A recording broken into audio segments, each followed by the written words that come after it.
能的就不想再带有女生这个字眼的上面再增加任何的枷锁，所以有人又要规定他们不该的时候，我就会倾向挡住他啊。那我觉得男生很幸运的就是没有人规定我们作为一个独立男生的时候，该不该这样，该不该念书，该不该上班赚钱，该不该继承遗产。就没有人干涉，就男生怎么样活都行。然后男生甚至对于独立男性这个头衔不屑一顾，因为男生就爱干嘛就干嘛，所以男生甚至可以合理化自己要结婚了，爸爸妈妈替他出钱把那个女的娶过来，所以男生这么爽，然后没有人定一个题目说你该与不该这个那个的，然后女生动不动就好像又出新品种了，然后大家就研究说这个新品种呢是要用汽油还是用电可以把它开走啊？那我对于这个标准会有很大的迟疑，就是我认为女生还在尽可能的取得一切她们失去的东西。那在这个前提之下，我们太急切的去给她套上一个新的枷锁，我是很排斥，这是我选择的原因。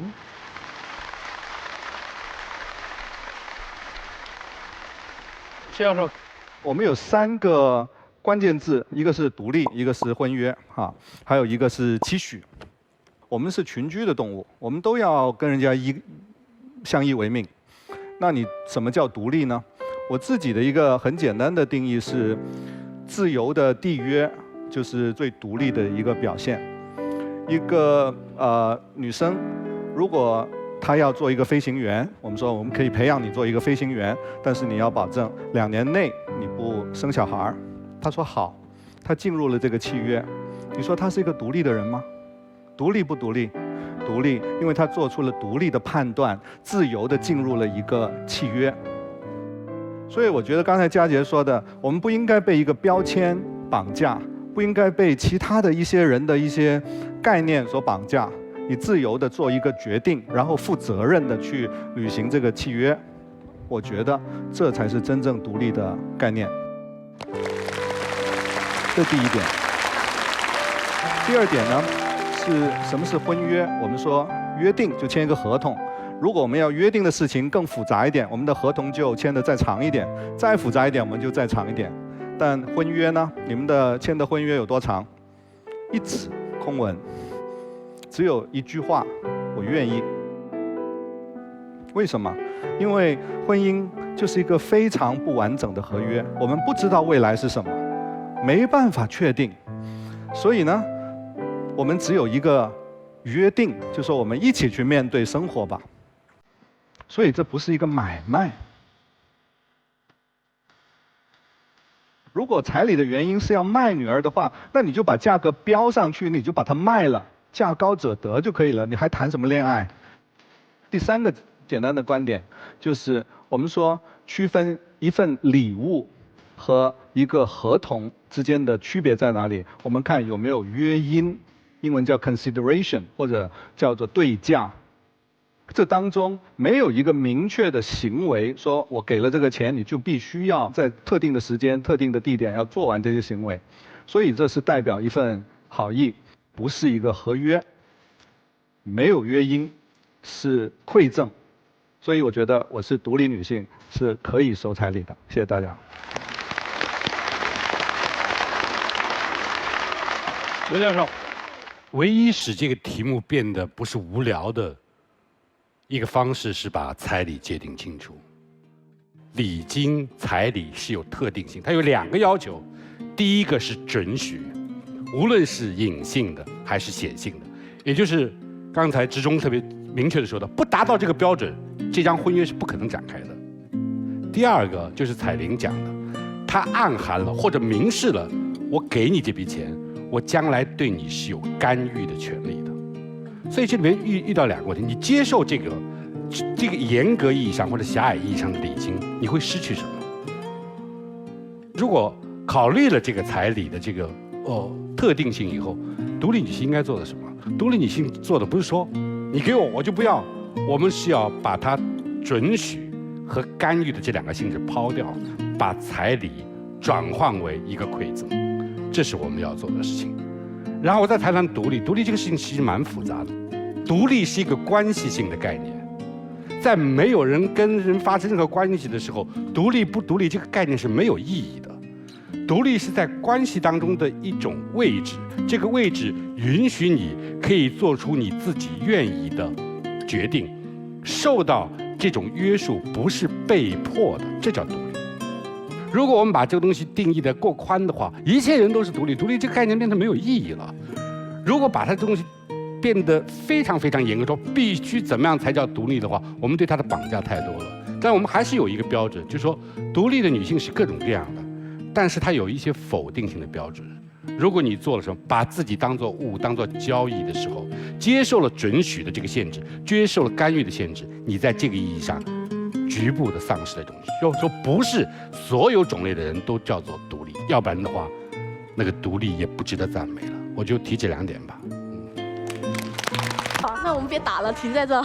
那我还是问，你开了一个彩礼的价格，你跟他说必须要付到这个钱，你才跟他结婚，这是我们的彩礼。那如果他不，如果他给不了，你就不结了，是不是？就崩了。就崩了，为什么？因为他给不了。给不了你就不爱他了。对，那就别结婚，我们继续谈恋爱。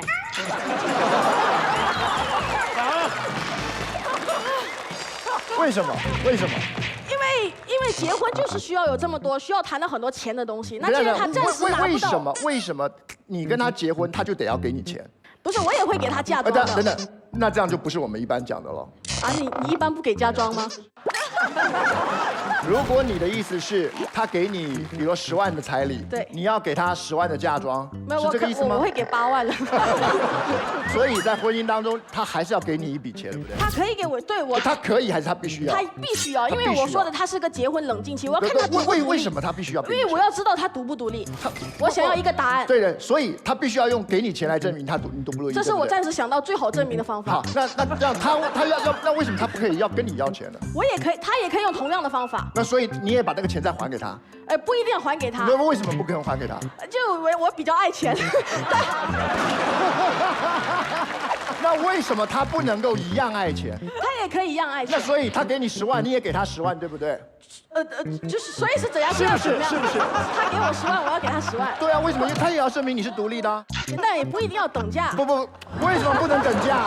哎呦，这个问题好难回答。哎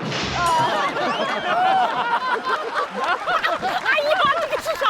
我的意思是说，为什么他一定要给你钱，而且要给的比较多，你才会愿意跟他结婚？没有，他没有一定要比较多。没有必要比较多，可以一样的。我只是要想知道他的财产大概有多少。那等你知道，就有一个数。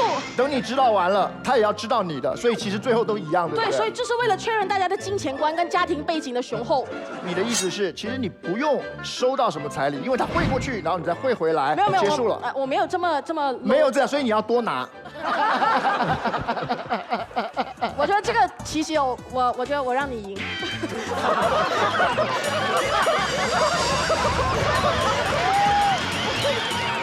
因为我没有问完。哇，我会放过你。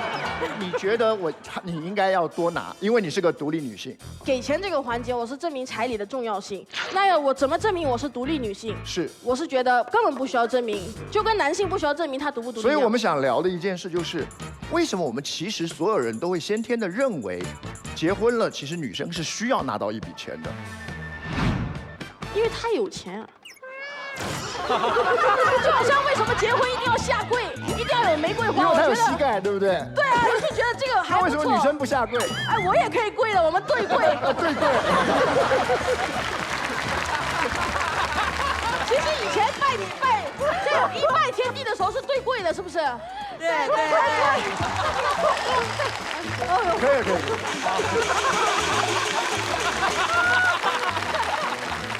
夫妻之间对战黄执中是最精彩的一幕，像父女非常有思想的爸爸，然后再问他小孩一些问题，然后这个小孩非常聪明的能够有一些技巧躲掉你的爸爸的一些询问，特别像猫抓老鼠。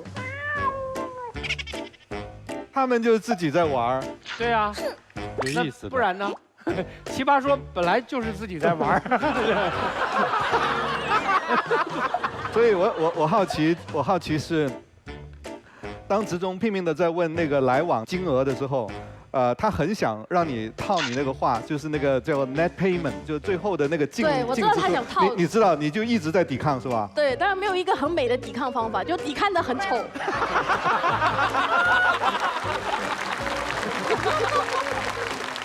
好，哎，自由交火时间现在开始。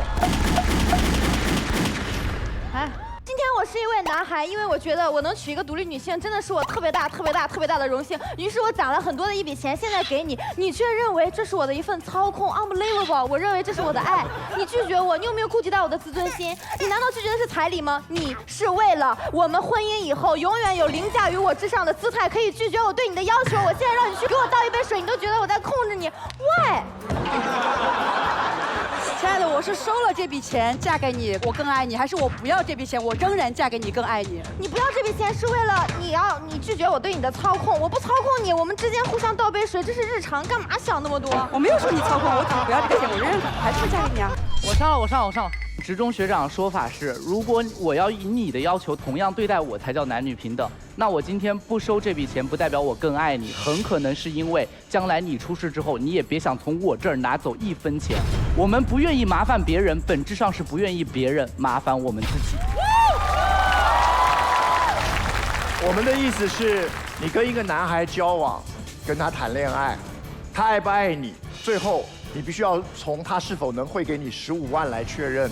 你的判断力并不是独立的。我要作为一个独立女性，我既不能嫁给男方，也要离开我的家庭。这个世界上就不是独立女性，她是孤立女性。我一直觉得对方特别的奇怪，就好像我把这份彩礼给你，我是朝你扔了一颗炸弹吗？就那个是我对你的好，怎么我对你的好怎么成了一种错了呢？我认为彩礼表面上你们是在维护女性的权益，我认为是在给女性贴价签儿，你同不同意？不同意。不同意是吧？那为啥2婚不给彩礼呢？为啥3婚不给彩礼？老牌独立女性不应该更值钱吗？谁说的2婚3婚没有彩礼？我就没听说。你不能用你自己的认知。1分钱没有。那可能是你母亲稍微有一点点独特，但你不代表所有女性都2婚3婚不收到这个。那你给我举一个2婚拿着100万的。我现在有2婚。好，现在你告诉我2婚的女性不能收彩礼，现在我独立女性1婚都不能收了。没听懂话，孩子。如果你们认为彩礼不是给女性贴价签，那2婚3婚都应该收彩礼。彩铃这样。有价钱什么意思？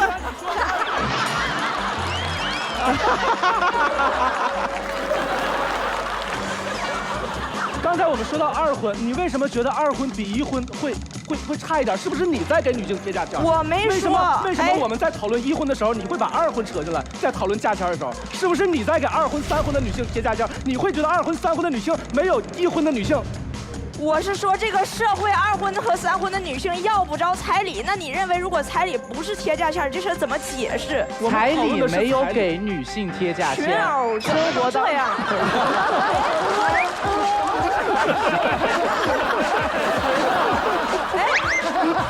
别动了，开心，别动了，开心。我觉得哈。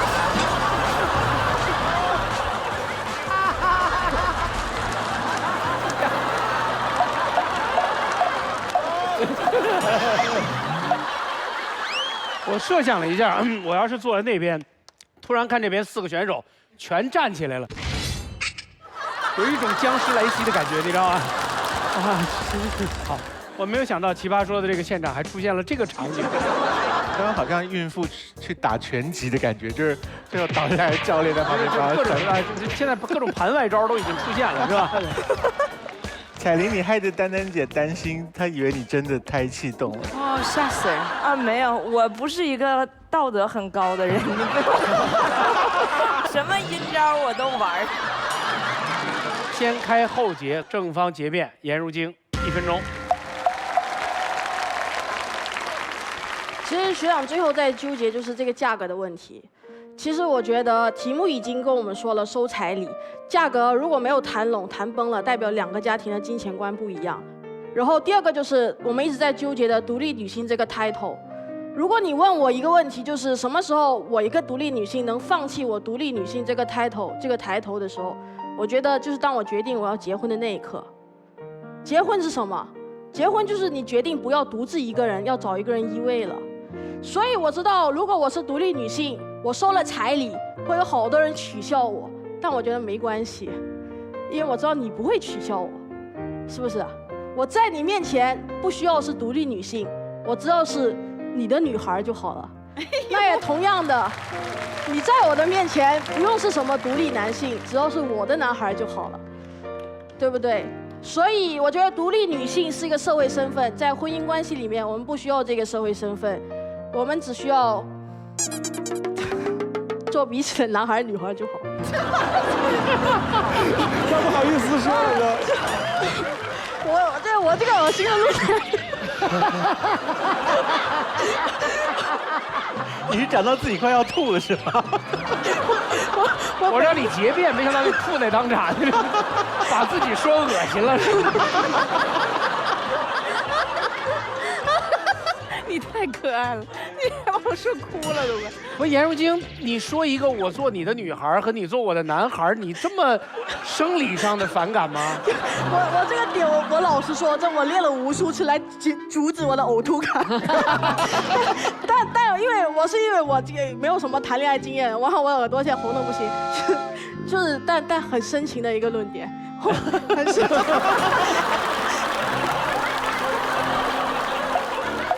我说嘛，从没见着颜如晶说话的时候拿手捂着嘴呢，原来是怕吐出来。我这好，反方结辩，王世忠。我看过有一个女孩，她在回答一个问题的时候，她写了一段话，蛮有意思的，这是我身为男生很少能够理解到的。她说，女生跟男生哦，从生下以来，父母对我们很多有一个概念就不太一样。她说，男孩的双亲啊，多半都希望他的孩子培养成一个好人。而女孩的双亲呢，培养的是希望我的女儿能够嫁一个好人。那这一点改变了非常多。他们会不断的希望能够用这个金钱来测试这男人可不可靠，用这个金钱来测试男人爱不爱我，用很多的方式来确定我的女儿有没有进入到一个好人家。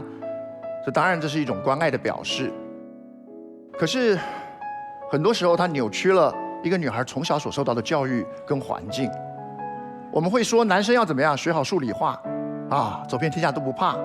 不会有任何一个男生在他成长过程会说，熊浩你不会做菜，以后你娶不到老婆。可是我们遇到女生的时候，我们就会说 ，Sherry 你不会做菜，你以后找得到好人家吗？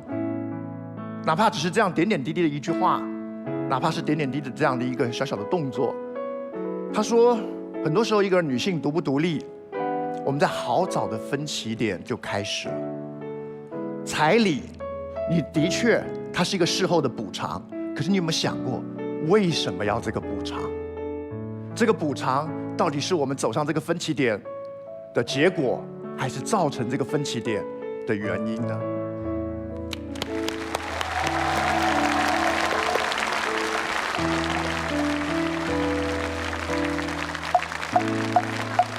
来，我们给正反双方投票。红键正方，蓝键反方，请投票。5、4、3、2、1。好，二排可以发言了。来，二排，来，方晓彤。我觉得我们这一方今天特别憋屈，因为呢，很多人都不想触独立女性这个眉头，不敢给她定标准，然后对方就疯狂的拿这个事情来恶心我们，他们就说谁凭什么给独立女性定一个标准？是谁在定义独立女性？我。你发现对方在说什么吗？他不是说我们这边的标准高，是他们根本没有标准。他们说独立女性就应该自己想怎么样就怎么样，想收钱就收钱，不想收钱的时候就不收钱，想做的时候就能做，不想做的时候就不做。这是什么独立女性啊？这是独立任性。对方今天完全把这个标准弄没了。我觉得今天彩礼这个题，最开始彩礼这个词是怎么来的？为什么今天彩玲姐要说古代的事儿？因为它最开始真的就是一个定金。如果你今天真的想给一个是婚前礼物的话，你能不能不叫这么恶心的词儿？咱们能不能把这个陋俗这个词儿弄掉？这个世界上很多其他国家没有彩礼这个词儿，我们不用这个词不可以吗？我觉得这个词，我不是一个女性，但如果我是一个女性的话，我对这个词深恶痛绝。为什么一个卖儿卖女的词一直流传到了今天，我还要去收这个钱，我还称自己是独立女性？我承认对方今天讲的很多东西，他们说这个世界上大部分的人，大部分的女性都选择收彩礼，但是也请各位想一想，这个世界上独立女性真的是大部分人吗？它其实是很少的一部分人，因为独立女性这条路没有那么好走。你有没有想过，你今天你既拿着这个钱，你又说自己是独立女性，你对那些真正的独立女性公平吗？我觉得人活在这个世界上做的每一次决定，都在为自己喜欢的制度投票。我如果是一个独立女性，我就恨透了这个彩礼这个词儿。如果我为了一点蝇营小利去收了这个钱，我就在为这个我讨厌的词续命。我们坐在这个现场有好多，是以辩论这个爱好，甚至作为自己的职业，比如像小童、像植中、像席瑞，他们都是表达学院的教练，他们帮大家去梳理，甚至去训练你的辩论思维。或者叫做思辨思维，所以表达学院是一般人可以报名的吗？是任何人都可以报名的。就讲话讲不流利的也可以吗？讲话讲不流利，到那儿以后会变得流利的。我报名。这个学校还是有门槛的。好，我们正方二排。冯晓彤说。彩礼只有中国有，彩礼的英文叫 bright wealth， 全世界都有。冯晓彤还说，我们不敢给独立女性一个标准，我们不敢去描绘独立女性的形象，我们现在就描绘给你看，全天下最独立的女性，她独立到一个人，独自立在大西洋边，高举彩礼。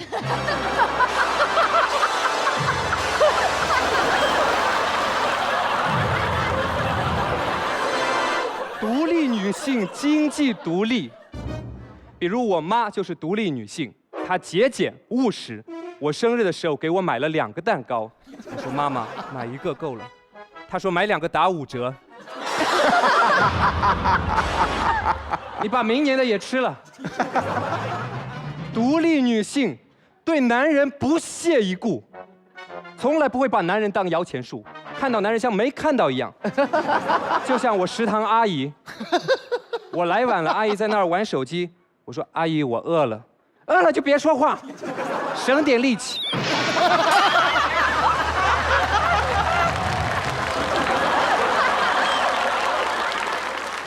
如果独立女性都不允许她收彩礼，难道只允许拜金女收彩礼吗？最后，如果还有哪个男性坚持说女性彩礼不收一丝一毫，那他自己买房先别收1针1线，不押韵。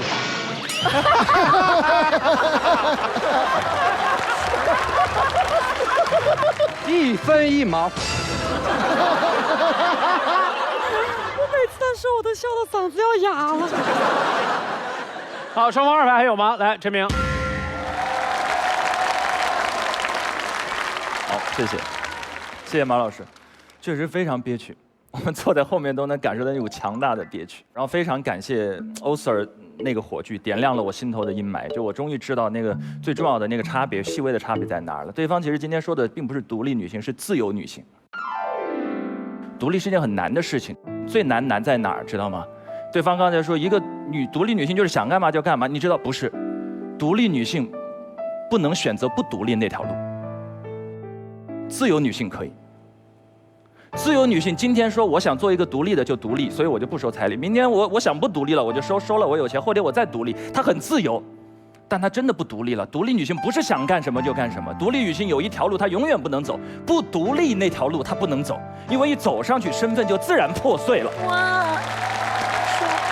对方今天用4个人的时间，4个人的发言，用自由替换了独立。我也在想。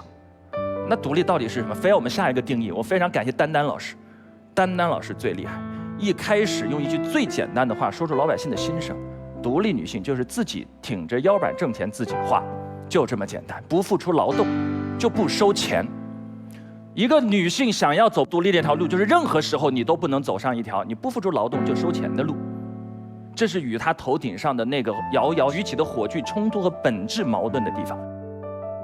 一个真正的独立女性，在本质意义上跟传统的中国家庭是冲突的。中国家庭拒绝，不要说拒绝女性独立，拒绝人的独立。独立意味着疏离，独立意味着拒绝亲情，独立意味着拒绝帮扶，独立意味着我要帮你的，你要未来要帮我的时候等等。独立是中国家庭最惧怕的那根刺。真正的独立女性面临真正的困惑，在于传统的中国是婚姻的巨大的这种压力。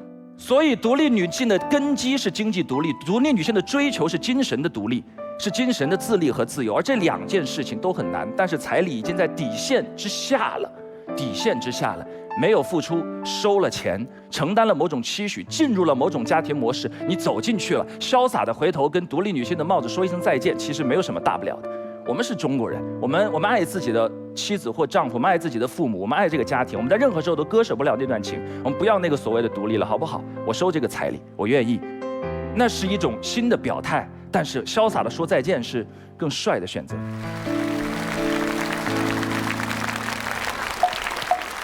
我们就请傅首尔来，有请。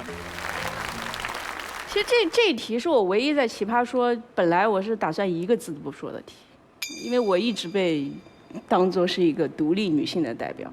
上次 Papi 上热搜的时候，我有为她说一句话，但是我1秒钟就删除了。我写了一句叫“女权是另一种自卑”，就哪怕我1秒钟删除了，我也差点被骂上了热搜。我写了一篇文章在手机里，我刚刚翻出来，我在这里读一下，代表了我的一个态度。为什么当时我会说这句话？我觉得概念总是成对儿的，因为不认可男权，我也不认可女权。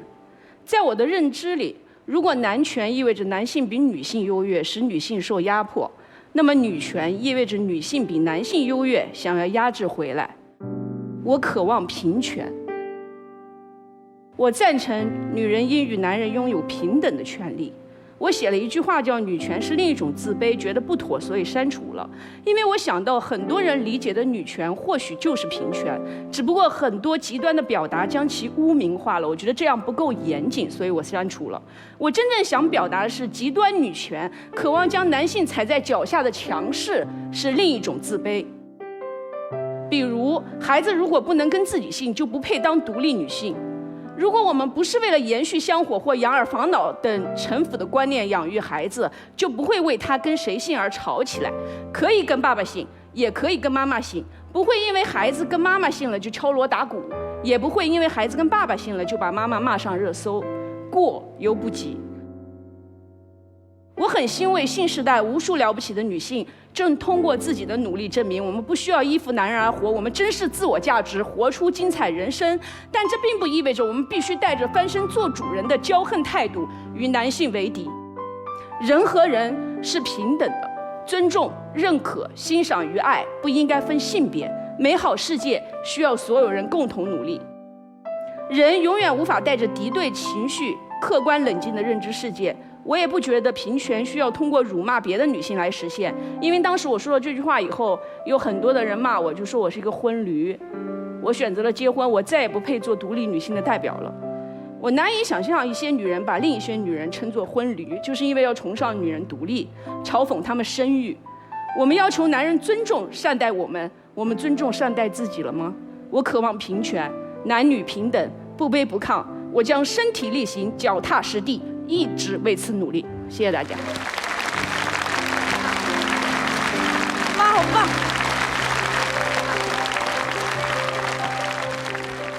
棒！我们导师时间吧。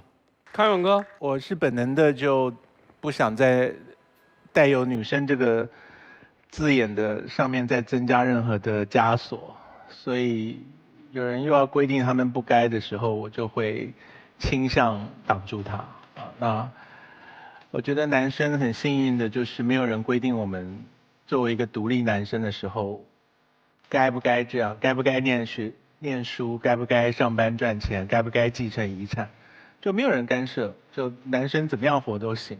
然后男生甚至对于独立男性这个头衔不屑一顾，因为男生就爱干嘛就干嘛，所以男生甚至可以合理化自己要结婚了，爸爸妈妈替他出钱把那个女的娶过来，所以男生这么爽，然后没有人定一个题目说你该与不该这个那个的，然后女生动不动就好像又出新品种了，然后大家就研究说这个新品种呢是要用汽油还是用电可以把它开走啊？那我对于这个标准会有很大的迟疑，就是我认为女生还在尽可能的取得一切她们失去的东西。那在这个前提之下，我们太急切的去给她套上一个新的枷锁，我是很排斥，这是我选择的原因。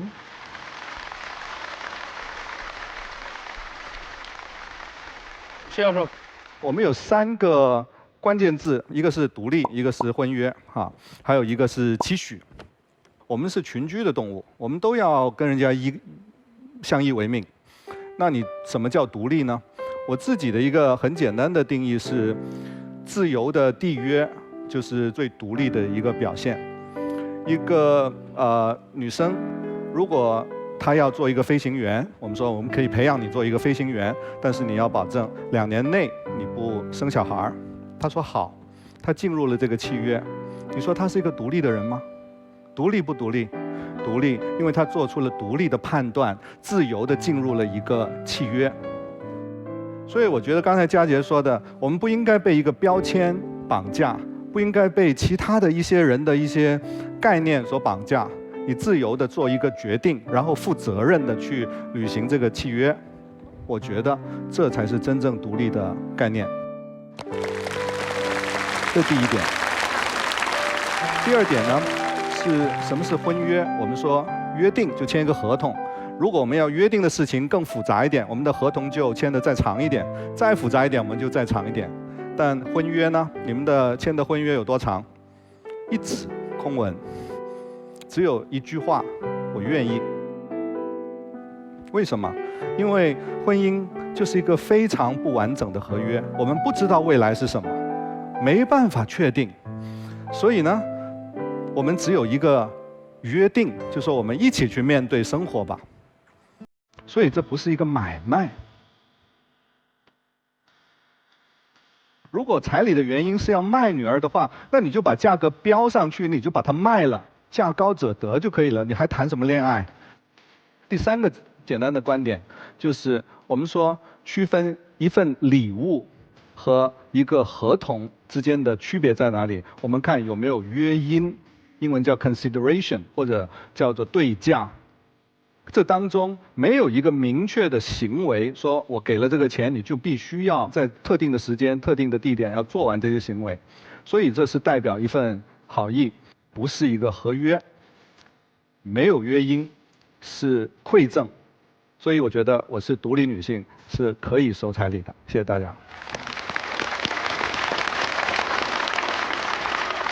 刘教授，唯一使这个题目变得不是无聊的一个方式是把彩礼界定清楚。礼金彩礼是有特定性，它有2个要求。第一个是准许，无论是隐性的还是显性的，也就是刚才执中特别明确的说的，不达到这个标准，这张婚约是不可能展开的。第二个就是彩玲讲的，它暗含了或者明示了，我给你这笔钱，我将来对你是有干预的权利的。所以这里面遇到2个问题：你接受这个严格意义上或者狭隘意义上的礼金，你会失去什么？如果考虑了这个彩礼的这个特定性以后，独立女性应该做的什么？独立女性做的不是说你给我就不要，我们是要把它准许和干预的这2个性质抛掉，把彩礼转换为一个馈赠，这是我们要做的事情。然后我再谈谈独立。独立这个事情其实蛮复杂的。独立是一个关系性的概念，在没有人跟人发生任何关系的时候，独立不独立这个概念是没有意义的。独立是在关系当中的一种位置，这个位置允许你可以做出你自己愿意的决定，受到这种约束不是被迫的，这叫独立。如果我们把这个东西定义得过宽的话，一切人都是独立，独立这个概念变得没有意义了。如果把它这东西变得非常非常严格，说必须怎么样才叫独立的话，我们对它的绑架太多了。但我们还是有一个标准，就是说独立的女性是各种各样的，但是它有一些否定性的标准。如果你做了什么，把自己当作物、当作交易的时候，接受了准许的这个限制，接受了干预的限制，你在这个意义上局部的丧失了东西。就是说，不是所有种类的人都叫做独立，要不然的话，那个独立也不值得赞美了。我就提这2点吧。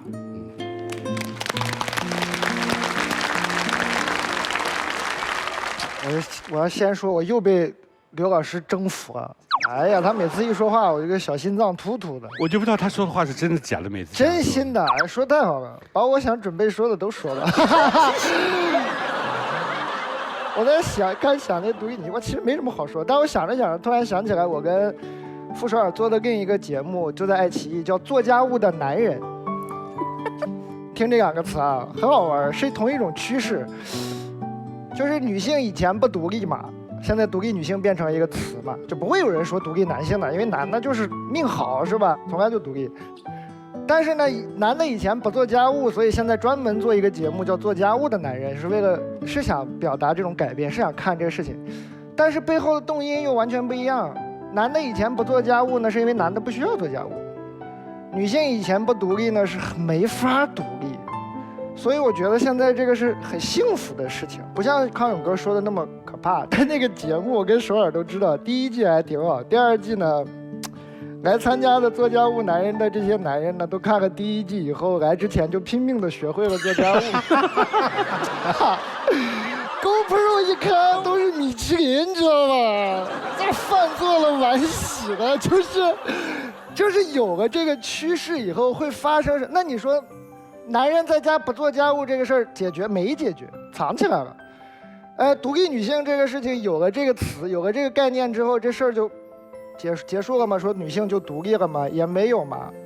我其实现在比较站在正方一点的一个立场，你可以不要脸一点，不要像刘老师说的说，哎，你这么干你就不独立了，不独立就不独立呗。我另一个啊，不是这位，我另一个很喜欢的经济学家啊，一个经济学教授说过一句话，他说：“我喜欢生活上认真、哲学上敷衍的人，我不喜欢哲学上认真、生活上敷衍的人。”就你别被这些概念绑架了、骗了，你还是生活是你的嘛，哲学是他的嘛，你让他去想，就是好好把生活过好。就是我就收了怎么了？那我就是还是可以啊，就得了。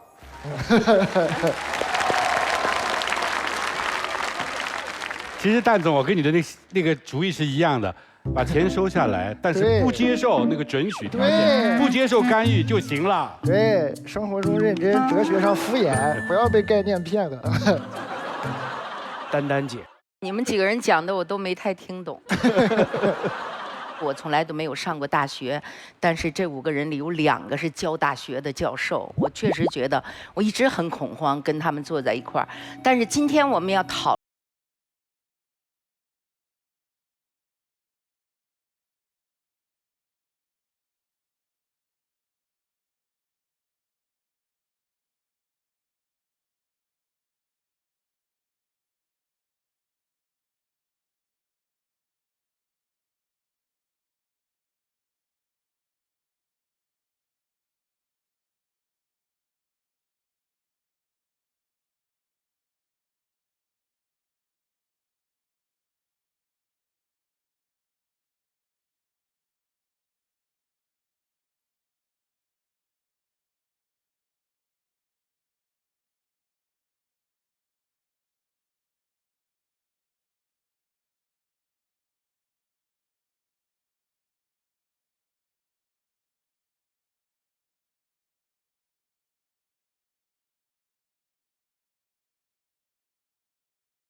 谢谢。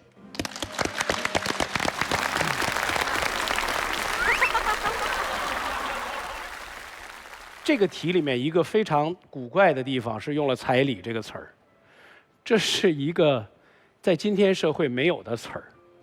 古代社会的彩礼是叫聘礼，聘礼指的是什么？聘礼指的是男方给女方的，但并不是给你们的，是给你爸妈的。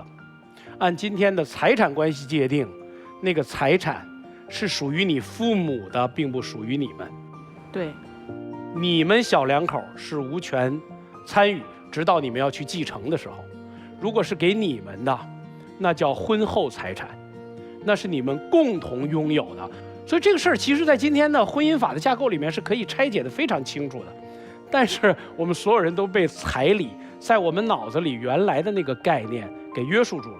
我想说这个不是因为我有什么法律知识，我只是想说我们会下意识的被那些古为今用的词儿给弄乱了。我想跟大家说，《奇葩说》第7季我们请刘擎教授，就是因为刘擎教授的这个讲义，它叫《西方现代思想讲义》，其实它有一个音频课程叫40讲。它40讲里面开篇用了4个字儿，那4个字儿打动我，我下决心开始去找刘擎教授。那4个字儿叫“古今之变”，因为在过去的200年来，我们人类社会从农业文明以来经历了前所未有的古今之变，我们所有的概念都被重新界定，甚至重新发明了一遍。但是我们那些古为今用的词儿，我们那些传承下来的词儿，在我们的生活里面根深蒂固，以至于我们根本就不去追究它到底是什么意思，以至于它在我们的生活当中有很多词儿早就没了，而我们今天还用它们在讨论。我觉得彩礼我们今天没办法讨论了，因为那个词儿已经没了。我不知道今后的社会会发展成什么样，但是有可能有一天独立女性这个词儿也不见得会有，因为我们就是这么变化的。我们不妨回过头来看看我们的生活里面被这些胡搅蛮缠的概念带来了多少本来不需要的困扰，也许放下才是更好的选择。奇葩说有2个层面，一个是辩论技巧，另外一个是它启发我们关注那些社会问题，而且改变不是给某些人特权或者怎么样，是大家一起来思考这个问题，让你自己在以后成为父母、谈婚论嫁的时候，你怎么来转变自己的观念，朝一个更友善的、对所有人更平等的方向去努力。好，我们来看一看这个辩题最后的结论吧。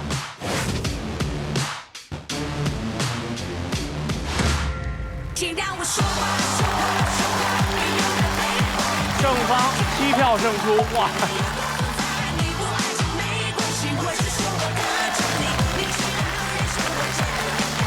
本方4位，请逐一起立，我们要在你们当中选择1位被淘汰。喜欢大王的，请投票。3、2、1， 88票。康晶晶，认可康晶晶的，请给她投票。3、2、1， 21票。张彩玲，3、2、1， 67票。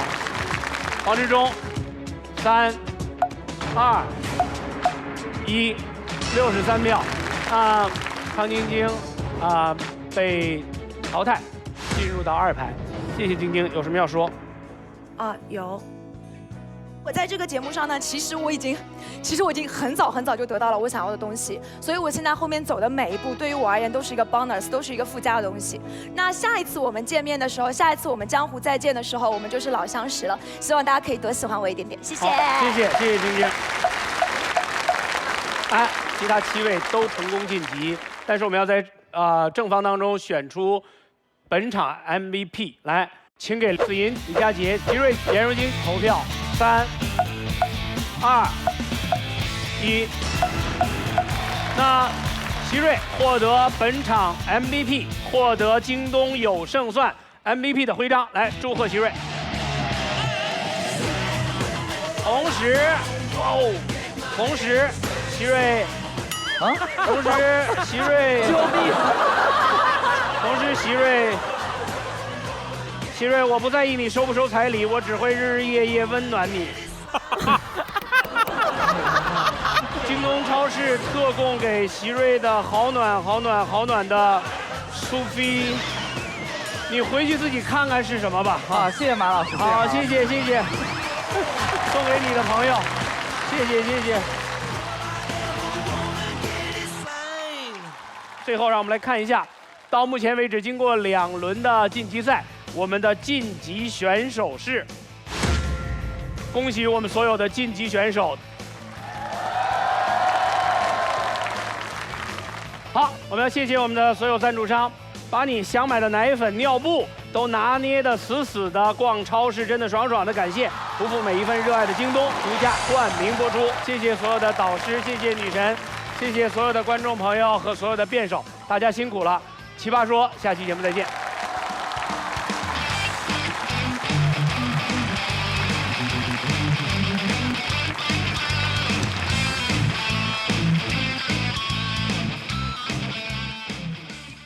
奇葩一口一口实现它，感谢美味的创造者康师傅红烧牛肉面首期特约赞助播出。棒，网课上作业棒！感谢好成绩有人帮的作业帮直播课特约赞助播出。贝壳 VR 真是好，躺着就能把房找。感谢特别合作伙伴全是 VR 真房源的贝壳找房赞助播出。只要有它暖肚子，再也不愁过日子。感谢暖腹黑科技，好暖的苏菲好暖卫生巾行业赞助播出。找工作上前程无忧，会前程无忧。感谢带你前程无忧的前程无忧行业赞助播出。谢谢我们所有的赞助商。好，我们来看一看本期辩题是圣婴。子豪是我唯一的儿子，也是我们财团的唯一继承人。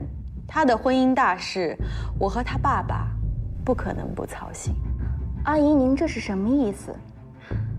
那我就直说了。30万，拿着。阿姨，我不需要这30万。对于一个朝9晚5的人来说，这30万不是一笔小数目了。阿姨，我是独立女性，我自己赚钱自己花，不靠老公和他嫁。你们家的情况我也了解过，你何必那么要强呢？你是个聪明孩子，收下这笔钱，别说你了，你和你爸妈也能实现阶级跨越。阿姨，打工人打工魂，不要看不起打工人。我和子豪是真爱。而且我的爸妈也知道，他们的女儿很独立。太精彩了，难怪我儿子这么喜欢你。这样吧，再加30万。阿姨，这不是钱多钱少的问题，我们独立女性不需要这60万。你再怎么独立，结婚也是要收彩礼的呀，就当做是我对你们未来生活的一种投资，拿着吧。彩礼呀，可是我不能要啊，我是独立女性。嫌少100万，没有200万，500万，1000万再加上车。大家觉得作为独立女性，我该不该收彩礼呢？好扎心呐！好，我是独立女性，该不该收彩礼？红键该收，蓝键不该收，请选择。3、2、1，77比23。来，我们看一看啊，辩论双方是，好，我们坐在前面的8位辩手当中，有很多独立女性和疑似独立女性。我觉得我们可以先讨论一下什么是独立女性吧。薛教授，什么是独立女性？在你心中，个人观点，不承担任何社会责任的，说一说。就很独立啊。是单腿站着的现代女性。现代女性。对。现代女性就叫独立女性。对。跟经济收入什么相关吗？因为人总在社会当中，所以你说他独立与不独立都是一个相对的概念。好，没关系，你一会儿你想一想再说。我突然看到了那个谁，范总，我不知道，我不懂，哎，不知道几点了，下班了。这个玩意儿呢，已经成玄学了，基本上就是我认为我是独立女性，就是独立女性。那我说就不行啊，那得人家说了算，我说了肯定，我是个男的，我咋说呀？就是这个定义掰扯不清楚。为什么你会觉得掰扯不清楚呢？那您觉得是什么呢？这定义？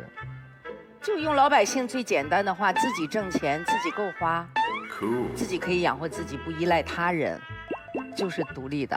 丹丹姐还有一个问题，就是她是89年的，她刚才跟我们掰扯半天。她太不像89年的了，你才比我儿子大1岁，你太像我兄弟了，你知道吗？还好吗？那独立女性该不该收彩礼？我跟黄志忠一波。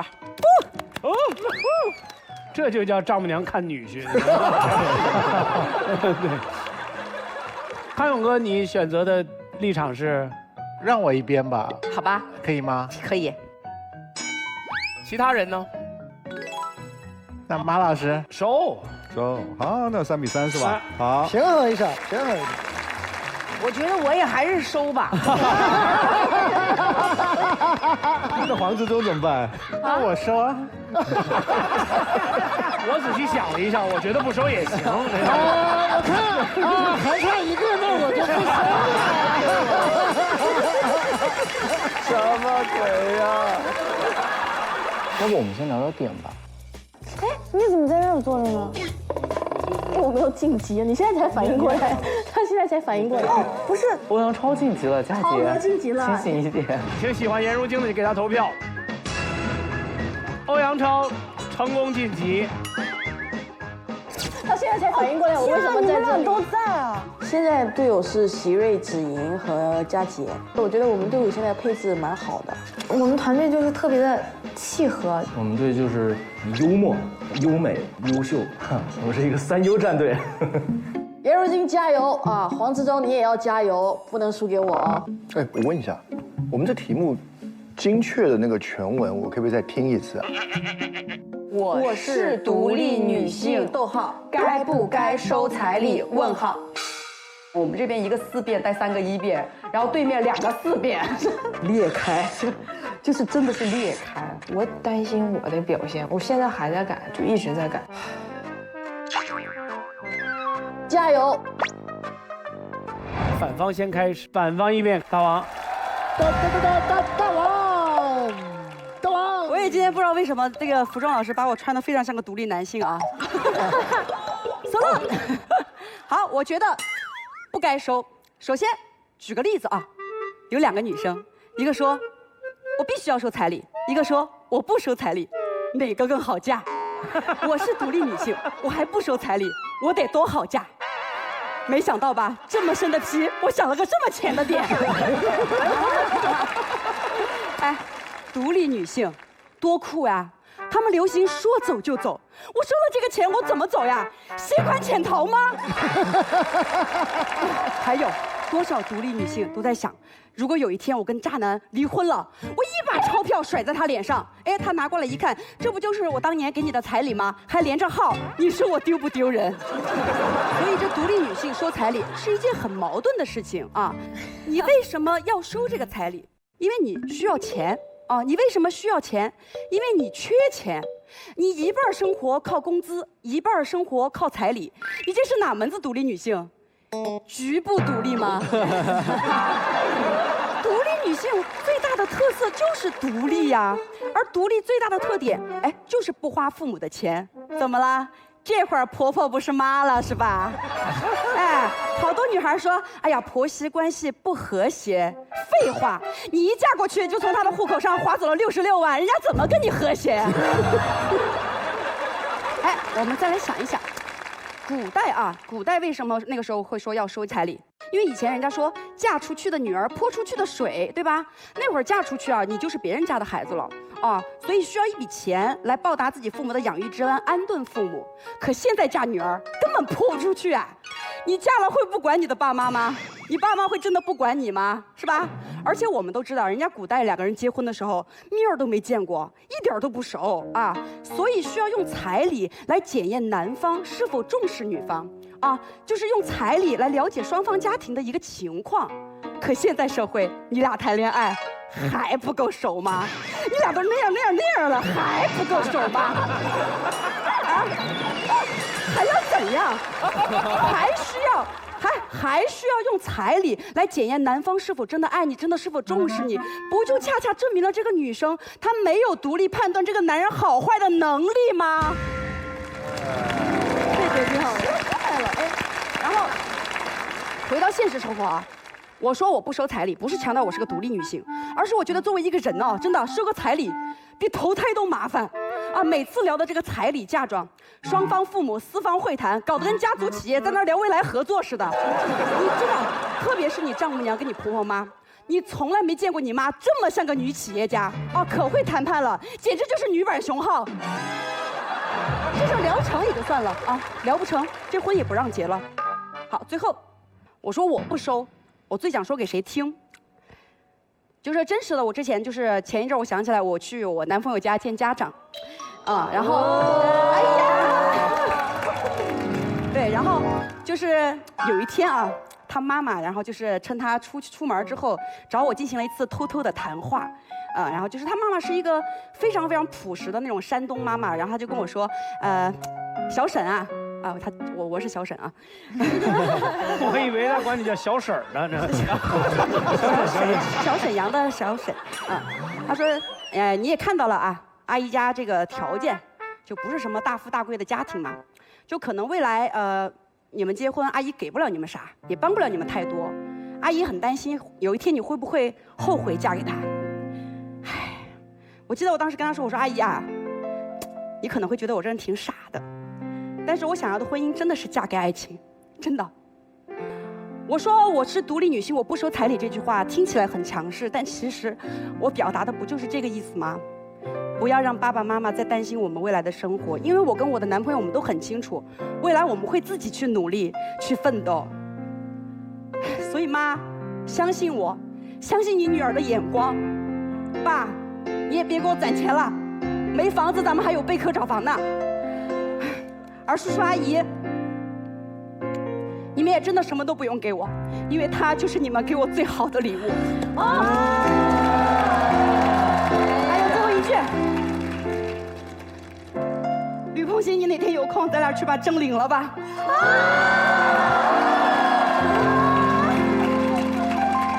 我也要学一学。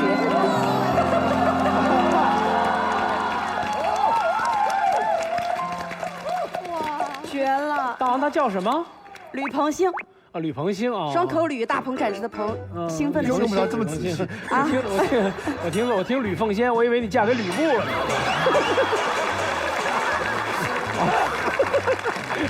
大王祝贺你，祝贺你，有希望有个好结果，这样子。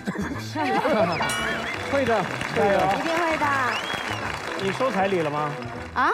真的没收彩礼啊？人家没给，根本。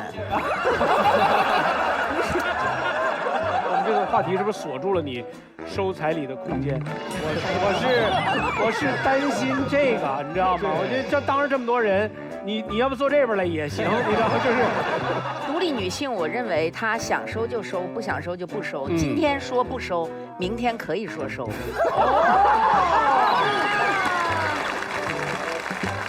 明白了，来，正方一辩，有请。加油！加油！加油！加油！大家好，我是子英。这道题我的观点是，独立女性该收彩礼。首先，作为一个男性，看到这个辩题，感觉有一点点被冒犯到。你还没问男性要不要送，就问女性该不该收。而且，既然我已经决定要送了，我怎么可能认为你不该收呢？我贱不贱？我去银行把钱取出来，送到我女朋友家，然后我女朋友要拿了，我说你不该收。我俩在干嘛？套现吗？作为一个已婚男性，我觉得我们是不是也太难了？不送彩礼，丈母娘不愿意了；送了彩礼，媳妇儿不独立了。我都不知道该保大还是保小。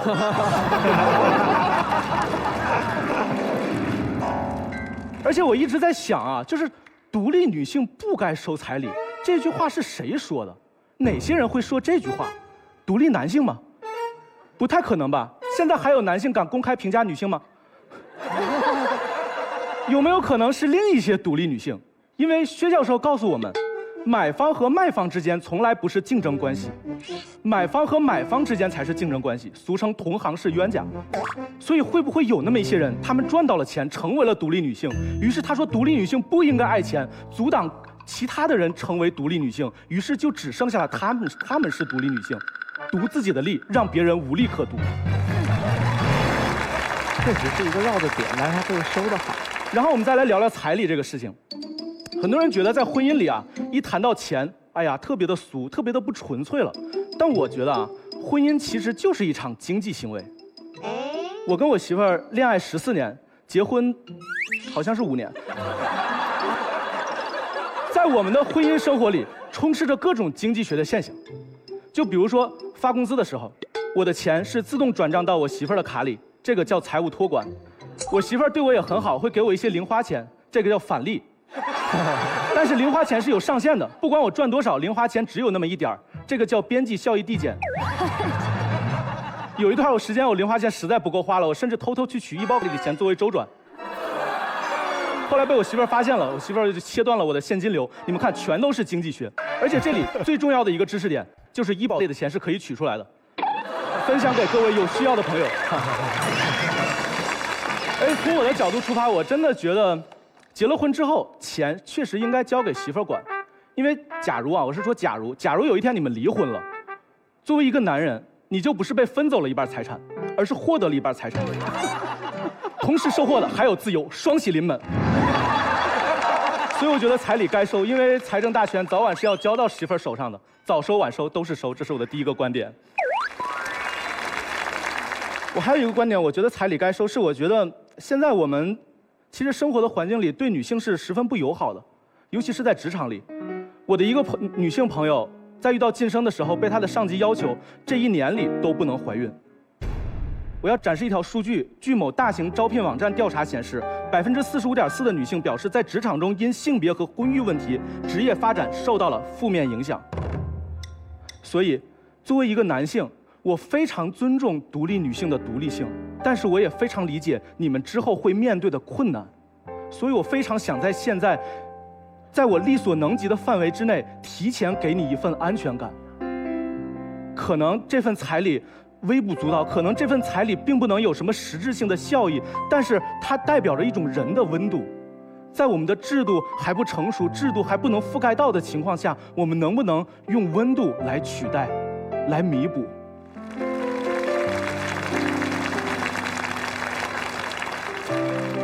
我和我媳妇儿快结婚的时候，我问她：“你们对于彩礼会不会有什么风俗？”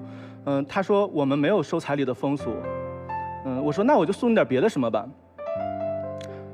她当时已经上班几年了，但是还一直背着我们上学时候的这个双肩包。于是我就去燕莎给她买了一个挎包 ，Prada 的13000。当时那是我全部的积蓄。她拿到的时候说：“哇，这包好漂亮！”然后背着包在屋里转圈儿。那是我送她一份特殊的彩礼。后来我们的日子慢慢过得还算比较好，我很想回到5年前，我很想回到5年前，告诉那个在屋里转圈的女孩，说5年之后我们过上还不错的日子了。5年之后我去中国最好的互联网公司工作，5年之后我们有自己的房子了，我们还有自己的第一个孩子，我还上奇葩说了。但那是在5年前，我们还住着北京6环外的出租房地下室，我们对未来一无所知。你在最美的年纪遇到了最穷的我，我又如何让你相信将来我可以大器晚成，而不是一事无成？靠说话吗？我一个程序员，我又不太会说话，而且男人口头上的承诺一般都不太可能会兑现，但是钱可以。所以你收下这份彩礼，就是收下了我对这份承诺的一个抵押。而且将来不光彩礼，将来我的工资什么的都归你管，都归你管。我押上我所有的一切，我押上我所有的筹码，是因为在爱情里我选择的是奋不顾身，而不是全身而退。谢谢大家。漂亮。一个不太好打的辩题，只有用表白来收场。我觉得就是双方都迅速找到了这个。俩人就看谁爱的深呗。哎呀，谁甜蜜呗，真是。反方二辩，康晶晶。我是独立女性，我该不该收彩礼？如果是我肯定不收。为什么呢？因为我收了之后，给我彩礼的那个人会给我很多的期许，而我却会有很多的麻烦。我结了婚之后，生孩子、奶孩子、洗衣服、做饭这些事情，我哪样想做？我哪样都不想做，我只想坐着。我的家务不是一种义务，我的生育不是我的一个义务。我作为一个独立女性，我有我自己的态度。如果你今天跟我说，康晶，我必须要给你这个彩礼，我要是不给你这个彩礼不行，我心里过不去那个坎儿，我不娶你了。行，那我们把这个彩礼钱去找一个阿姨，好不好？阿姨18般武艺，样样精通，你开心，我开心，阿姨也开心。到时候一个独立的你，一个独立的我，加上一个独立的阿姨，幸福快乐的独立之家，多好啊！我今年呢25岁了，所以我面临很多女生的一个问题，就是说我妈妈会催我结婚嘛，她跟我讲彩礼，她说一定要收。其实我特别理解我妈妈为什么跟我说要收这笔彩礼，因为她其实是为我好，是因为她认为，当我结婚之后，我要一边忙工作，我要一边忙家庭。当我进入一段婚姻关系的时候，我就自动被划到了弱势的那一方。如果一段婚姻关系中一定要牺牲一个人的话，牺牲的那个一定是我。甚至连生孩子这件事情都不一定是我能控制的，因为当我结婚之后，所有的人都会跟我说一句话，叫做“哎呀，我好想要有个大胖孙子啊，你赶紧生吧”。我妈妈，她对于婚姻中的女性，她就是这么认为的。她为什么会这么认为？是因为她是这样过来的。我妈妈的妈妈也是这么过来的，但是没有人告诉她这么过来是好的吗？我今天站在这里，我其实不敢说我自己是个独立女性，但是我觉得我至少是一个会独立思考的人吧。所以我会去质疑一下，质疑这个婚姻当中我们默认给女性的一些应该和理所应当。是合理的吗？我觉得不是合理的。我觉得一段婚姻当中，默认被牺牲的那一方不应该是女性。那么她都不是牺牲，我为什么要补偿？既然不是补偿，我为什么要这个彩礼？我还为什么不想要这个彩礼？是因为我有一点点的小贪心，是因为我想要的是一个更珍贵的东西，我想要的是一点点的自由，是我在婚姻当中对那些理所应当说不的自由。我希望那些家务是我们共同承担的，而不是我应该做的。我希望孩子的成长是我们共同陪伴的，而不是某一个人应该去牺牲自己的时间。我希望我们虽然是同林鸟，但是我们可以永远拥有一片共同飞翔的天地。当我收下这份彩礼的时候，我就给自由剪开了一个缺口，那些理所应当就涌了进来。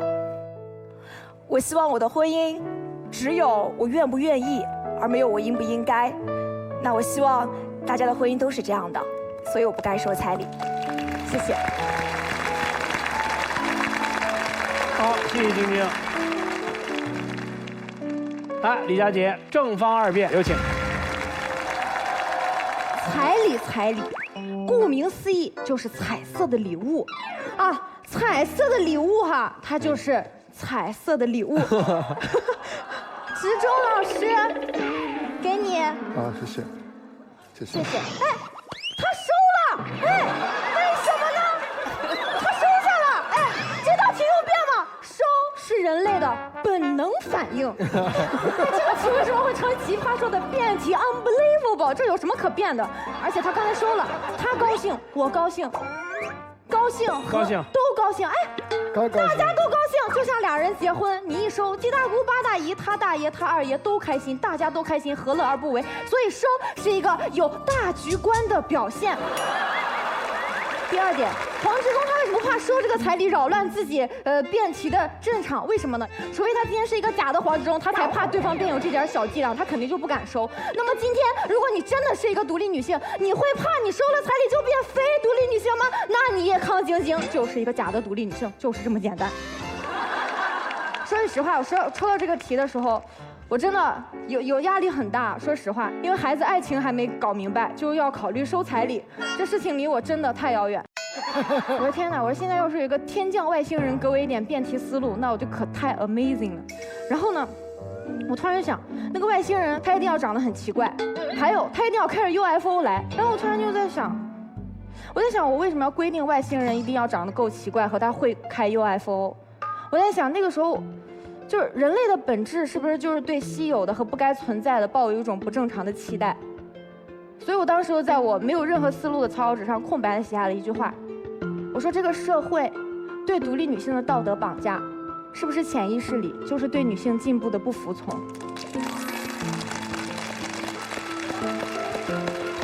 我当时写下这句话的时候，我觉得天哪！我拿着这张纸跟我的所有朋友分享，我要成为 BB King 了。我的所有朋友跟我说的第一句话就是，挺好的，就是这个点，怎么听都像是黄执中说的话，才不像一个女团成员说的话。我当时就，什么叫不像一个女团成员说的话？女团成员该说怎么样的话？我当时的那个叛逆，我就为什么要这样子规定呢？为什么有这样的东西？我此时此刻突然间就跟我的外星人共情了。为什么我让外星人长得奇怪？为什么你不让女团成员上价值？对不对？喂！然后我当时就想到了，我第一次来奇葩说面试5个导师的时候，我拿到了一个5番。那个5番我们身上是挂那个牌子的，一个京东有胜算的那个牌子。我当时在后台的时候，就有别人这样上下扫视我一下过来问，因为5番选手也没几个，看到我，哎，你是用了什么奇招妙招拿到了这个牌子？我说，哎呀，我也不知道。他说，那你说了啥？我说我也没说啥，准备的东西一个字没说，全是 freestyle 的。他就更不相信了。那你是干啥的？我说，我之前是干女团的，然后我话还没有说完，他就说啊，你是女团，我知道了。就是那一瞬间，我站在那里的时候，那是我第一次感受到了一种叫做标签的绑架。我来奇葩说准备很多，今天我挂在这个身上的这个5番，就是它好像不是给我的，它需要挂在一个女团成员的身上，只是恰巧今天你是这个人。这个标签大到它覆盖掉了我所有的努力。我是女团成员，这个东西让别人对我语言举止的规定、言语风格的规定，甚至对我大脑能力的预期，都加上了一个“女团”这2个字。所以这个时候我在想，独立女性这4个字，当它成为一个前缀的时候，你本来就已经是一个绑架他人行动的一个枷锁了。我们不该活在这个社会给我们的标签当中。我独立且自由，我说的每一句话，做的每一个决定，我今天的所有的接纳和拒绝，都应该来自于我本身，而不是独立女性这4个字。如果你真的支持独立女性的话，你不是说我规定你独立女性你不该做这个，不该做那个，最后你给独立女性一堆的框架，你让独立女性不断的去证明自己是一个独立女性，你是不是就是不愿意相信这个事情呢？说的好听是你对她的道德绑架，说的难听一点就是你在刁难她们。你为什么不能让他们做自己想做的事情呢？今天对方辩友站在这个立场上，他告诉我们独立女性不该收彩礼，你告诉我为什么不该？我今天站在这个立场，我不是要教独立女性做什么，我只是不想给你设限。我想把你本来拥有的独立思考的能力、自由选择的权利，包括你自己的空间，从对方辩友的手上夺回来，现在就交给你，这本来就是你的东西。别忘了，独立女性不是一个华丽的外套，它是你长在骨子里的硬气。漂亮。反方3辩。哇。我是不支持独立女性收彩礼。首先，别拿传统当道理，很多人都特别爱这么说话。哎，因为某件事儿它是一个传统，是我们5000年老祖宗延续下来的，它肯定是有一定的道理的。老祖宗都活明白了，还要你干啥呢？对不？传统那多了去了，传统。那要按传统的话，我还没有姓氏呢。要按传统，我老公可以娶10个媳妇。要按传统，那女的生完孩子之后1个月不让你吃盐，不让你刷牙，这些传统不都已经被打翻了吗？要不然咱活着干啥呢？对不？那要是说彩礼这个事儿要按传统，是旧社会说这个新郎官当他骑着他的驴儿来这个新娘子的娘家，把新娘子接走的那一天，新娘子她不再属于娘家人。那我问你，按传统来讲，这驴呢？那既然今天人在驴儿已不在，彩礼也该被淘汰。第二点，就是这个彩礼早该被淘汰，独立市场接力赛。我认为彩礼这个事儿考验的不光是这个女儿的独立性，它更考验的是当妈的独立性，因为彩礼这个事儿大多数都是爹妈要的。我自己也是一个女儿的妈妈，我女儿今年4岁，我绝对不会收我女儿的彩礼。我女儿生而平等，是无价的灵魂。我上那给人贴一个标签说啊是有价的肉体10万块钱，你认为我张彩玲就这格局吗？你瞧不起谁呢？再一点，就是我认为独立女性不该收彩礼这事儿，不是说我多爱我老公，我是太爱我自己。我认为因为这点钱吧，不值得。你们可能觉得我现在听起来很狂妄啊，以为我家是倒腾石油的，真不是。我跟你说说这个道理，我自己的亲身感觉。就我老公他是个加拿大人，然后我这个远方的婆婆呢，非常爱管事儿。给你举个小例子，就有一年我圣诞节去加拿大去度假，然后我的小姑子呢给我准备了一套比基尼作为圣诞节礼物。结果呢，在圣诞节还没到之前，这礼物就被我婆婆给发现了。她觉得这钱花多了，买贵了，人自己拿回商场就给退了，给我换回一个裤衩，还只能汗穿，不能下水。就是你大概了解我的意思吧？就是我婆婆在这个控制欲的领域，也算是加拿大西海岸，就是说一股小旋风。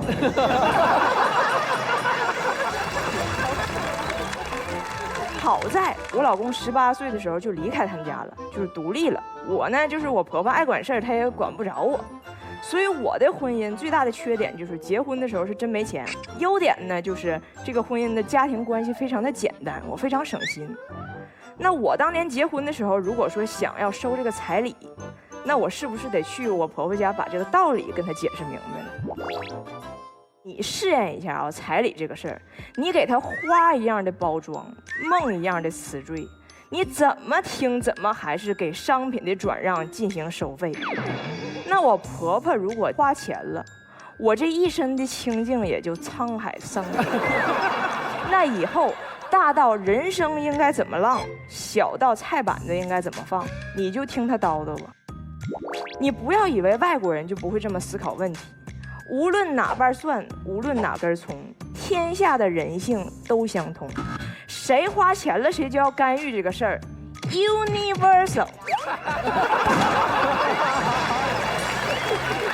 什么意思啊？普遍的，普遍的。但是话说回来啊，就是如果说这个彩礼的钱真是太大了，哎呀妈，太有钱了，一炮给你通向财富自由。从此以后，我抱着这彩礼钱，我天天就掰口红、烧名包，财富送我上云霄也行。但是绝大多数的彩礼能送得了谁上云霄呢？还同时附带着那么多的条件，给别人那么多的话语权来干预你的生活，代价太大了。所以这个账我算来算去，我认为彩礼这个事儿就像李诞的人间，它不值得。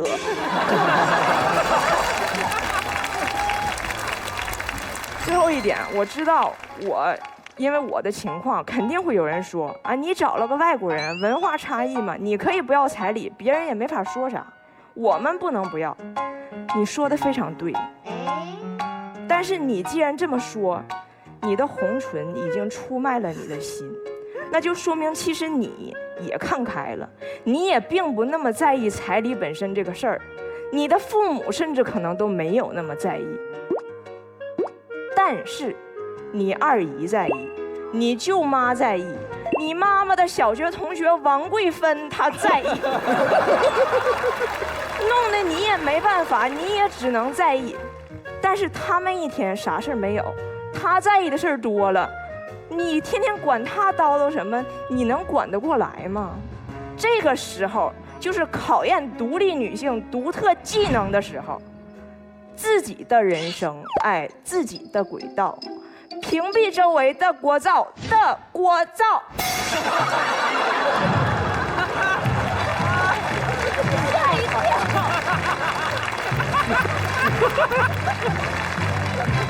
啊，太棒了！我们常听说过有一种人是不能打岔的，没想到就是你呀！好，来，正方3遍来。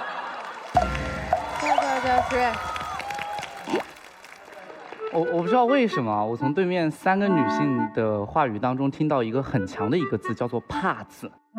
康基金怕的是期许，他说这个礼物啊，它可能会把我囿于家庭之中，让我整天做家务。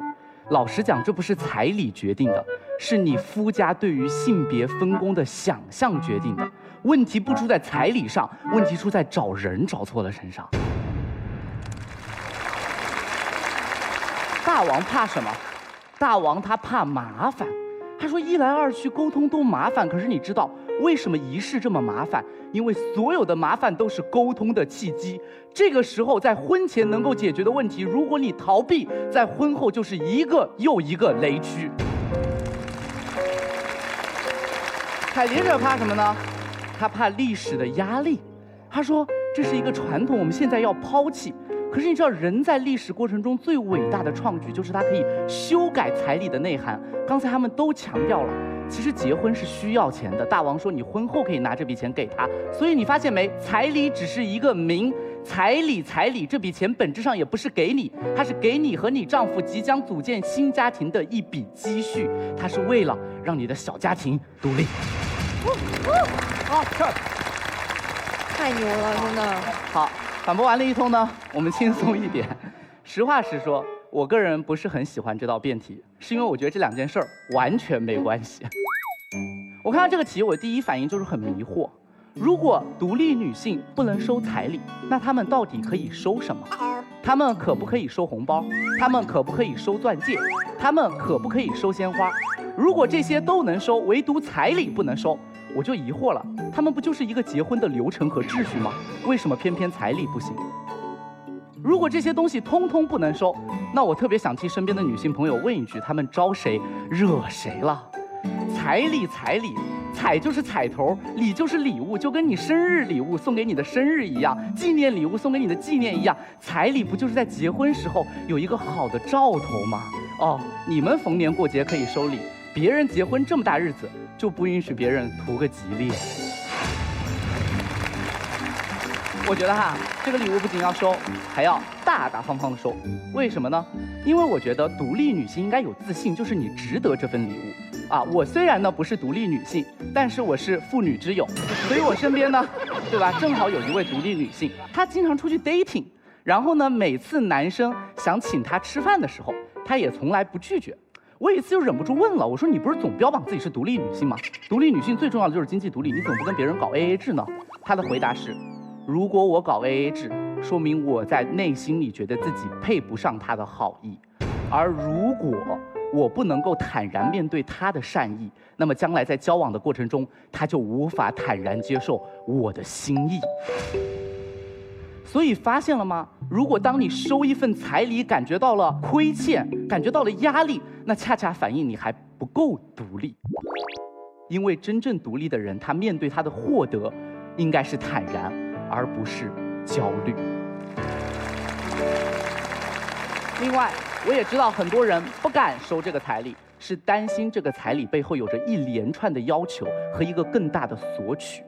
可是我在想，如果这道题你对你的伴侣如此不信任，如此怀疑，你把每一个礼物都看成一个陷阱，你把每一次示爱都当成一个筹码，那你们为什么还要在一起？我觉得你不收这道题里面真正情何以堪的是那个送彩礼的他呀，反而是你为什么在这段亲密关系里面如此疏离，如此恐惧？这个时候你问的问题就不应该是收不收彩礼，而是好好思考你还要不要结这个婚。其次，我面对这道辩题，更多的是愤怒。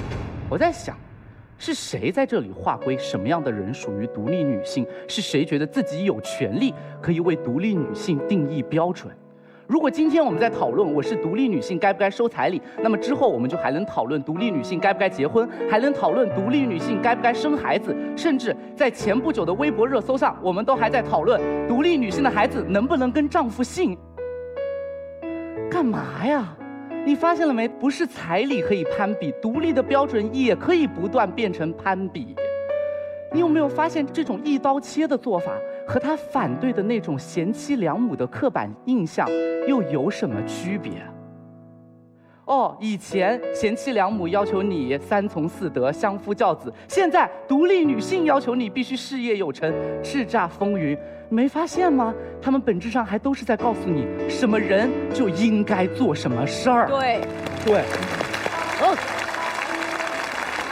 而我觉得，凡是关于独立女性应该如何的论调，都是在忽略一个重要的问题，那就是真正的独立应该是选择自由的权利。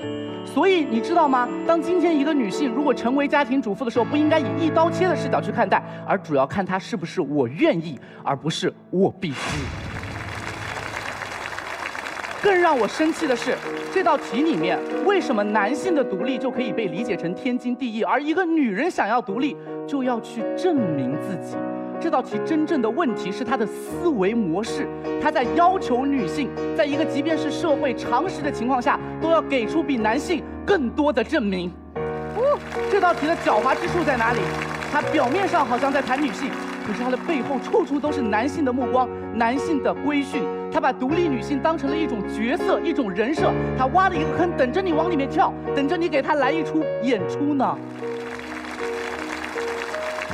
这道题从一开始就是男性给女性设的猫鼠游戏，而一旦你开始接受这个设定，一旦你开始想要通过不收彩礼证明你独立，那就必输无疑。因为独立的水坝还能不断筑高，而这一切只是一个开始而已。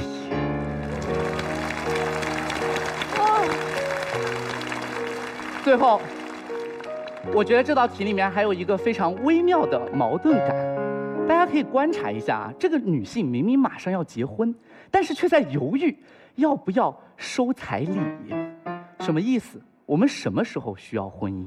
不就是已经意识到2个人在一起比1个人更能够抵御社会的风险？不就是意识到其实我们自己也是需要别人的帮助吗？而彩礼不就是另一个人提供帮助的开始吗？我觉得独立女性的独立不应该是孤立，它应该是自立。自立是什么？就是我可以独当一面，但是我也可以坦然接受你的帮助，而不是隔绝每一颗真心，切断每一丝善意。因为人生难免脆弱。我觉得这道题本质上是在问我们能不能接受，作为一个人，你有脆弱的时刻。我们明明都接受过别人的帮助，对不对？但是不代表我们从此以后就不是一个独立的人。所以我觉得这道题的出路在哪里？这道题的出路不是让女性去拒绝男人的帮助，拒绝男人的照顾，拒绝一份彩礼来证明自己独立。我觉得这道题的出路应该是，男人也可以接受女人的帮助嘛，也可以接受女人的金钱嘛，也可以展露自己的脆弱嘛。我觉得奇葩说探讨到现在，所有的家庭关系无非就8个字，就是你帮帮我，我帮帮你。在以前，我们总是在跟各位强调别吝啬，付出你的爱意。那在今天，我想跟各位分享，别拒绝，接受他的善意。好，说的太好了吧也。双方3辩，齐齐。你认为有任何一个人在送你东西的时候，他对你没有期许吗？更何况是婆婆呢？如果按照你这样的想法，父母对孩子的每一份付出都有期许，恋人和伴侣对自己的男朋友和女朋友也有期许，朋友对你送的生日礼物都有期许，那我问你，在人际关系当中，你是不是不相信还有纯粹的爱？太厉害了，打整的这个，我又要评论了，年轻，不是年轻，彩玲姐，恰恰是因为我年轻，我才知道这场局给女性下的有多深。我们因为时代不同，接受的教育不同，我充分理解很多女性急着证明自己。可是有没有时候我们急着证明自己，却忘了问题的原点？实际上我们不需要任何证明。但是有一点我一定要告诉你，就是说在这个世界上，我先不告诉你是不是每个人对你都有期许，一个婆婆对你绝对有期许，一个给你花了钱的婆婆10000%有期许。这个事儿你要是没有子宫，你绝对不会了解。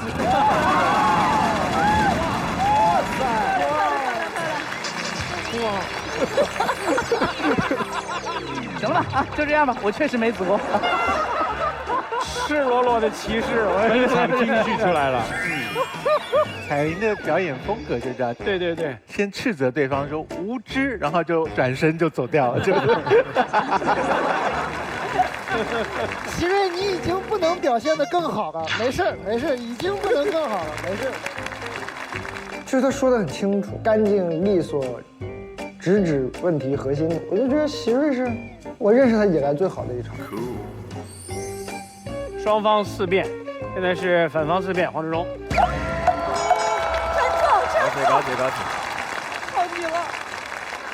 今天这个辩题其实是一个很有意思的辩题，而且是非常有价值的辩题。席瑞刚刚怀疑说，他根本就是把2个不相干的事情搭在一起嘛，对不对？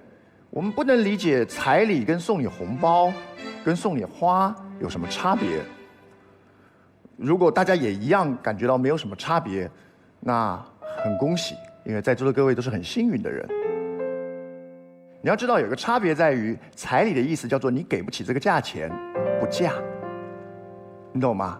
你给不了这个数字，我女儿不嫁给你。这才是大家在讨论彩礼最复杂的一件事。这个辩题其实是在讨论社会上在普遍发生的一件事情，是最容易产生纠纷、产生矛盾的事情。好比说，我如果把今天的辩题稍微换一下，我问你，假如在座各位女孩，你跟你男朋友关系非常好，两情相悦，结果你爸妈站出来说，没有100万我女儿不嫁，我女儿硬要嫁，我就跟你脱离关系，懂我的意思吗？这时候，身为这个女儿，你觉得你会怎么做？而如果你那么做，你还会不会觉得自己是个独立女性？他在讨论的是这个。在调查当中，我们这里有将近90%的彩礼是由女方提出的。那个小片上所讲的这种男方主动要给，就看女方送不送的，是极少概率事件。而女孩的意见是什么？有60%的女性是听爸妈的决定。因此，你上网随便搜新闻，你可以找到好多叫做为了彩礼2人掰了。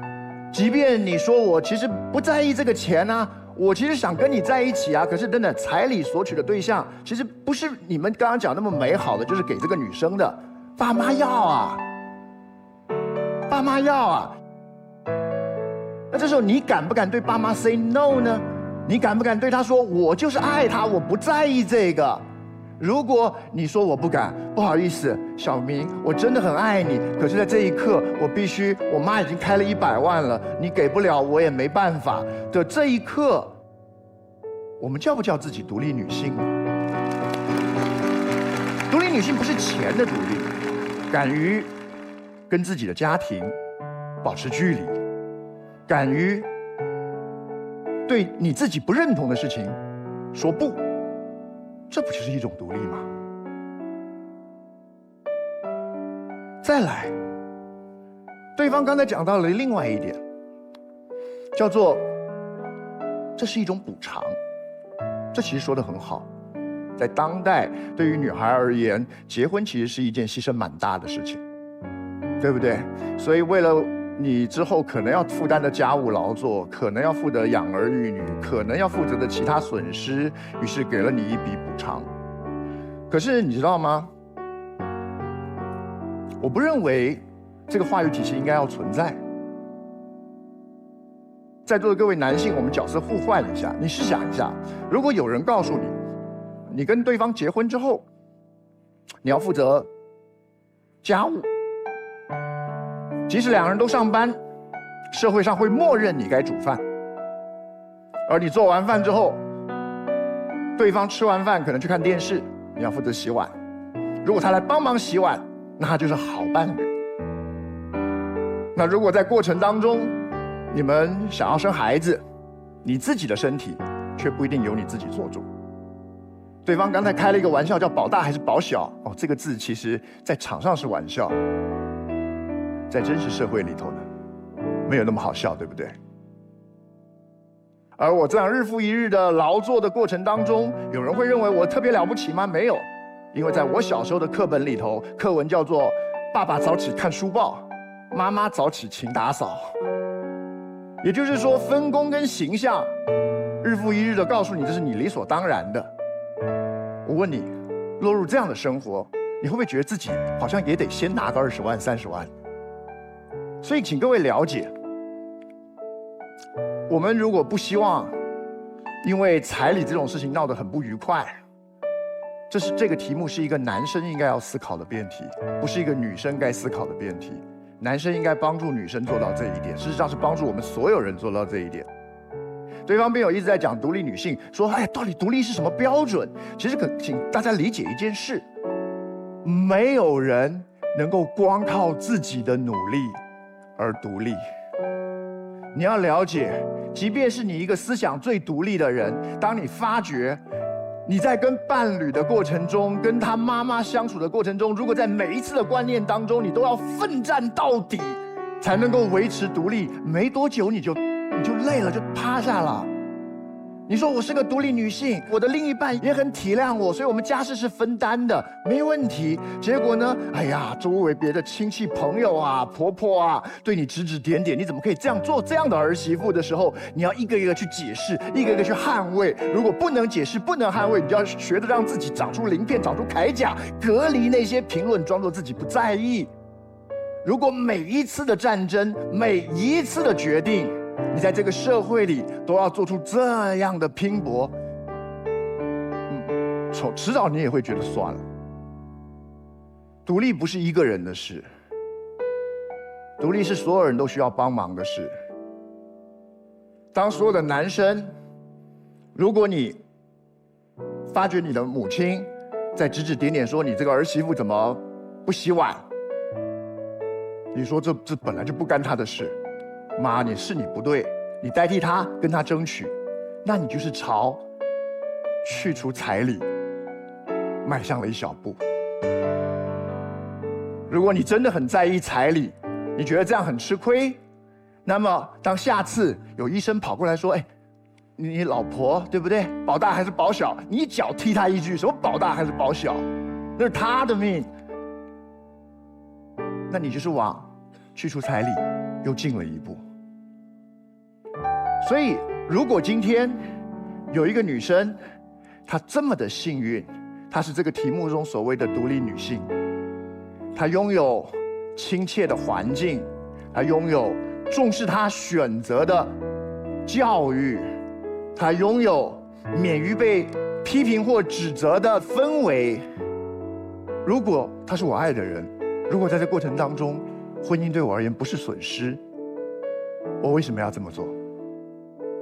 那他其实不用问这个问题，他会自己好奇一件事，就说那为什么我还要跟他收一笔钱？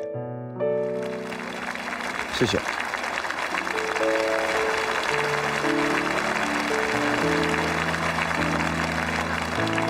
哎，正方颜如晶4辩，回到77比23了，让一切重新开始。加油，加油，如晶！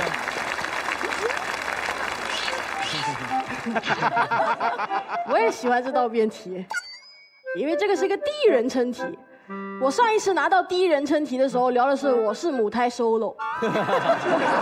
现在我聊到彩礼了，我觉得他的人生进展比我快多了。啊，我的恋爱始在辩论当中走得很快，现在开始聊彩礼。为什么我喜欢这道辩题？想聊聊彩礼。我觉得学长说的很复杂啊，我感觉就是云里雾里。